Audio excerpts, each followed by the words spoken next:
that we've talked about demand and supply, we're going to put everything together and talk about our market equilibrium.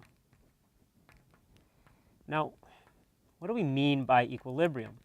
So in economics, when we're talking about an equilibrium in a market, a stable equilibrium, what we're saying is that there's no pressure given, right, ceteris paribus, given the conditions in the market, there's going to be no pressure for the price or the quantity to change.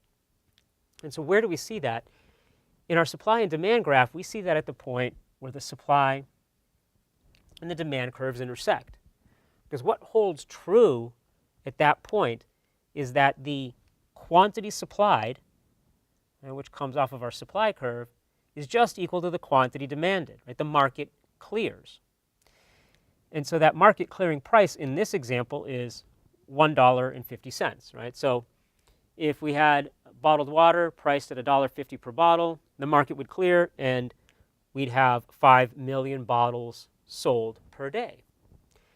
So why is that stable? And how do we understand this notion of that being a stable point where that none of the actors are going to deviate? What do we mean by that? Well, the actors in the market are the firms, the sellers, the suppliers, and the consumers, right? The buyers. So it helps if we look at a price outside of our equilibrium. So to follow along with the example from our textbook, it's a price up here at $2 per bottle.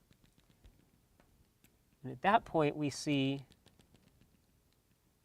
that the quantity demanded at this price would be 4 million, but the quantity supplied would be 6 million. So if we had a price of $2, right, firms are going to want to supply upwards of 6 million bottles at that higher price. But consumers are only going to want to buy 4 million. So what we end up with here is an excess supply or a surplus in the market. And we've got this surplus of 2 million bottles. So what's going to happen? Now, all the suppliers are sitting there saying, we've got all these extra bottles of water. How are we going to get rid of them? And the only way to get rid of them is to start pushing the price down. Right? They're going to start discounting them, dropping the price, and eventually they'll sell off all of the bottles. And so the next day, right, when they're looking to see how much to supply, well, maybe they drop the price, and eventually this pressure will bring the price down to $1.50. What if we started at a price that was too low, let's say down at our 50 cents a bottle? Right? So from that, what we had was that the quantity demanded would be 7, and the quantity supplied would have been 3. So in this case, what do we have? Well, now in this case, the price is really low. So people want to buy lots of bottles of water. In fact, the quantity demanded is 7 million. But firms are only willing to supply 3 million bottles. So now we have, instead of a surplus, we have a shortage.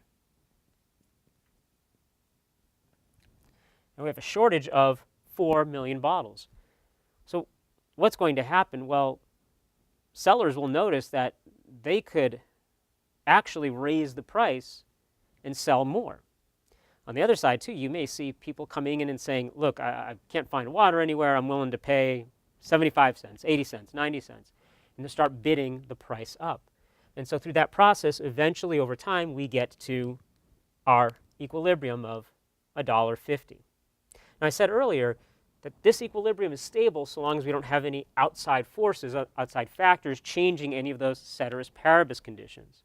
Right? Of course, if something happens to affect the cost of supplying water or to affect the demand for water, well, then that's going to change our equilibrium.